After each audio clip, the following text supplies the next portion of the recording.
তো এই যে দেখছেন গিরিরাজকে একদম নিকট থেকে আপনারা দর্শন করছেন এখন। আর আজকে আমি জুতো পরে এসেছি প্রথমবার, কারণ এত পরিমাণে গরম পড়ছে বলার বাইরে। এই সময় পরিক্রমা করা উচিত নয়, প্রচুর পরিমাণে গরম। দেখছেন এখানে কেউ নেই পরিক্রমায়, একজন যাচ্ছে আমার সামনে দিয়ে, উনিও জুতো পরে করছেন। তো এই হচ্ছে গিরিরাজ মহারাজ।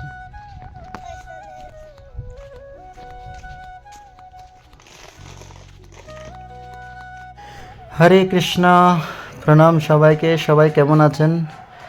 তো আজকে মোহিনী একাদশী, আজকে মে মাসের 19 তারিখ এবং রবিবার, ছুটির দিন।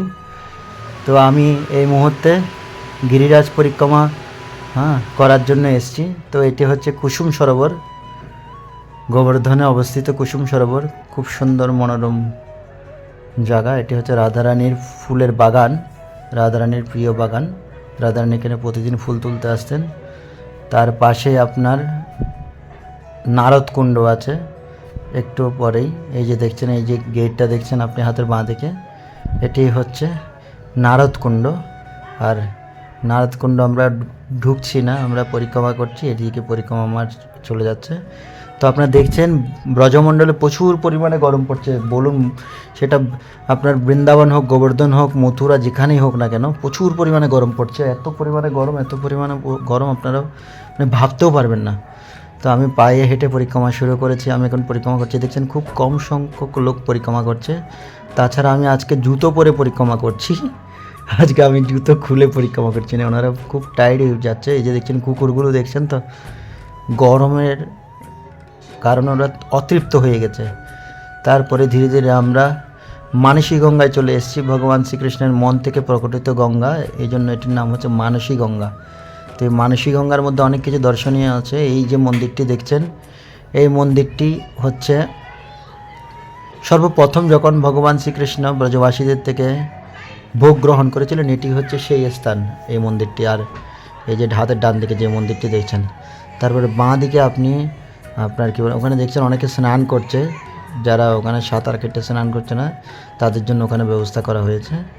তো এই যে দেখছেন কিছু ওখানে ব্রজবাসী লোকাল যারা ছেলে আছে, তারা কি করছেন, সাঁতার কেটে করছেন স্নান। এই যে লাল যে মন্দিরটি দেখছেন, ওই মন্দিরটি হচ্ছে হরিদেব মন্দির। ভগবান শ্রীকৃষ্ণের বড় নাতি ব্রজনাভ, ওনার প্রতিষ্ঠিত বিগ্রহ ওখানে বিরাজমান। তার সামনেই পিঙ্ক কালার যেই মন্দিরটি, সেটা হচ্ছে মনসা দেবী। ওখানে ব্রজমণ্ডলে 4টি দেবীর মধ্যে একটি দেবী ওখানে অবস্থান করছে, একটি দেব ওখানে অবস্থান করছেন। দেবীর মধ্যে হরিদেব আর দেবীর মধ্যে মনসা দেবী এই স্থানে অবস্থান করছেন। তারপরে তার পাশেই আছে আপনার এই যে মন্দিরটি সাদা করে দেখছেন, ওটি হচ্ছে 4টি শিব। তার মধ্যে অন্যতম হচ্ছে চাকলেশ্বর মহাদেব, যেটি গোবর্ধনে অবস্থিত। ওখানে সনাতন গোস্বামীর ভজন কুটিরও আছে। লীলা সম্বন্ধে বলতে গেলে বহু সময় লাগবে, কিন্তু অত সময় নিয়ে ভিডিও যদি বলতে যাই আপনাদের হয়তো ভালো নাও লাগতে পারে। আমি অত বড় ব্লগার নই। ওখানে ঋণ মোচন কুণ্ড, পাপ মোচন কুণ্ডও আছে। আমরা এখন দানঘাটি চলে এসেছি। এখান থেকে গিরিরাজের পরিক্রমা শুরু হবে। আমরা রাধাকুণ্ড থেকে শুরু করেছিলাম গোবর্ধন পরিক্রমা। এটা দানঘাটি মন্দির। এখানে ব্রজগোপীদের থেকে কৃষ্ণ দান নিতেন এবং ব্রজগোপীরাও কৃষ্ণের কাছ থেকে দান নিতেন, আদান প্রদান দান। এই জায়গার নাম হচ্ছে দানঘাটি। তো এই দিক থেকে আপনি পরিক্রমা শুরু করবেন, তো হাতের ডান দিক দিয়ে যে অংশটা, সেটি হচ্ছে গিরিরাজ। আর গিরিরাজ রাধাকুণ্ড, শ্যামকুণ্ড ওখানে অবধি আপনার অবস্থান করছেন, কিন্তু কালক্রমে এগুলো রাস্তা নির্মাণ হয়ে গেছে। কিন্তু এটা একদম প্রপার গিরিরাজ আপনারা এখান থেকে দর্শন করবেন। এই যে হাতের ডান দিকে যেটা দেখছেন, এটা পুরোটাই গিরিরাজ এরিয়া। তো আমরা এখন গিরিরাজের রাস্তা, ওই যে গাড়ি যাচ্ছে রাস্তার সাইড থেকে, আমরা গার্ডেনের ভিতরে ঢুকে গেছি। তার ডান পাশটায় হচ্ছে গিরিরাজ পুরোটা। তো আমরা এখন এখানে এই রোদের মধ্যে পরিক্রমা করব। দেখছেন পুরো খালি, এখানে হাজার হাজার লোক থাকে পরিক্রমায়। তো অনেকে দেখছেন এখানে যারা নিবাস করছেন, লোকাল যারা আছে, তাদের পাশাপাশি কিছু বিদেশিও শুরু করে অনেক রকমের শ্রদ্ধালু এসে এখানে গিরিরাজের নিচে, ওখানে দেখছেন এই যে বিদেশি ভক্ত দেখছেন, ওখানে এত রোদের সত্ত্বেও ওখানে গাছের নিচে বসে আছে, গিরিরাজের সামনে শুয়ে আছে। তো সত্যি ওনারা অনেক ভাগ্যবান। তো দেখা যাক আমি আজকে কতটুকু পরিক্রমাটা করতে পারি। তো আপনারা দেখছেন এখানে লাল লাল দেখছেন, এগুলো জল ছিটিয়ে গেছেন গাড়ি করে, যাতে কারো কষ্ট না হয়। তাও কষ্ট তো হবেই, কারণ প্রচুর পরিমাণে গরম পড়ছে। আর এই যে রেতগুলো দেখছেন, রেত মানে বালু, এই যে বালিগুলো দেখছেন, এই বালিগুলো যখন পায়ের মধ্যে টাচ হচ্ছে না, স্পর্শ, সাথে সাথে ওখানে পাটা পুরো রুটির মতো ফুলে যাচ্ছে।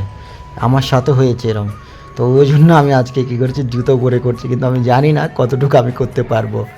তা আমি চেষ্টা করছি, আপনারাও দর্শন করতে থাকুন। তো আসুন আমরা গিরিরাজ মহারাজকে একদম খুব নিকট থেকে এখন দর্শন করব। এটাকে আন্নর গ্রাম বলা হয়। যখন গিরিরাজ, যখন কৃষ্ণ গিরিরাজের মধ্যে অবস্থান করে ডাইরেক্ট ভোগগুলো গ্রহণ করছেন, কৃষ্ণ বলছে আরও আনো, আরও আনো। তো ব্রজবাসীরা আরও দিচ্ছে, গিরিরাজ খেয়ে যাচ্ছে। তো এটি আন্নর গ্রাম বলা হয়। এই যে দেখছেন গিরিরাজকে নিকট থেকে দর্শন করছেন। তারপরেই আমার এখানে একটু কিছুক্ষণ পরেই নেটটা প্রবলেম করেছিল কিছু ভিডিওতে, ওই ভিডিওগুলো আমি ডিলিট করে দেবো। যাই হোক, দর্শন করতে থাকুন। হরে কৃষ্ণ, শ্রী ভক্তগণ বৃন্দাবন ব্লগের পক্ষ থেকে সবাইকে শুভেচ্ছা এবং অভিনন্দন। আজকে একাদশীর দিন হঠাৎ করে গিরিরাজ পরিক্রমায় চলে এসেছি। আরও এখন সময় 12টা পেরিয়ে গেছে। আমি 10:30টার থেকে শুরু করেছি রাধাকুণ্ড থেকে। এই হচ্ছে গিরিরাজ মহারাজ কি জয়। নমস্তে গিরিরাজায় শ্রী গোবর্ধন নামিনে আশিস ক্লেশ নাশায় পরমানন্দ দায়িনে। গিরিরাজ মহারাজকে মানসিকভাবে যে যেখানে আছেন সেখান থেকে প্রণাম করুন আর দর্শন করুন, কৃপা লাভ করুন। দেখছেন পুরো ঘেমে একদম টকবক করছে জল, প্রচুর পরিমাণে গরম পড়ছে, প্রচুর পরিমাণে। আমি ক্যামেরা ব্যাক করছি। গিরিরাজকে একদম খুব নিকট থেকে আপনারা দর্শন করতে পারবেন। অবশ্যই চ্যানেলটি সাবস্ক্রাইব করে আপনারা যুক্ত হয়ে যান। হরি বল।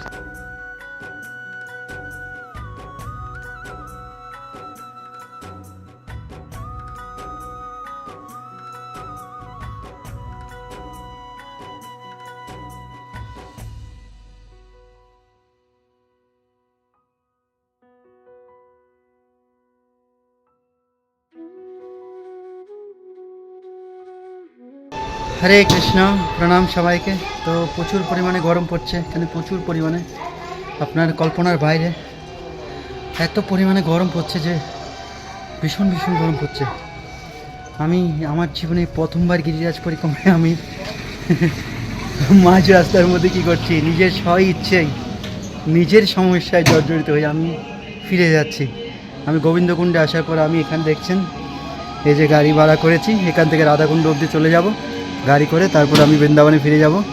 তো আমার ফোনটাও হঠাৎ করে ডাউন হয়ে যাচ্ছে, যার ফলে ব্লগটা ঠিকভাবে বানাতে পারছি না, কোনো কারণবশত ফোন ডাউন হচ্ছে। তো দেখছেন প্রচুর পরিমাণে গরম পড়ছে। তো আজকের ব্লগ এখানেই সমাপ্ত। সবাই অনেক ভালো থাকবেন। হরে কৃষ্ণ। তো ভক্তগণ, যাই হোক, এখন আমি খুব অসুস্থ বোধ করছি, যার কারণে আমি এখন একটি ইলেকট্রিক রিক্সা টমটম ধরে আমি এখন কোথায় ফিরে যাচ্ছি, আমি এখন রাধাকুণ্ডের উদ্দেশ্যে ফিরে যাচ্ছি। এখান থেকে আমি আর পায়ে হেঁটে করছি না, কারণ আমার খুব শরীর খারাপ করছে, কারণ প্রচুর পরিমাণে গরম দেখা যাচ্ছে এখানে, দেখছেন আপনারা। তো যেতে যেতে আপনাদের কিছু স্থান দর্শন করিয়ে দিই, আপনারা দর্শন করতে থাকুন। গিরিরাজ মহারাজ কি জয়। জয় গিরিরাজ জয় গিরিরাজ। তো আপনি দেখছেন এই যে গার্ডেনের ভিতরেই এখানে আপনারা অনেক কিছু আপনারা দর্শন করতে পারবেন। এটা হচ্ছে পুঁশিকা লটা। আপনি যে গিরিরাজ পরিক্রমা করছেন এটি আপনার সাক্ষী থাকবে এখানে।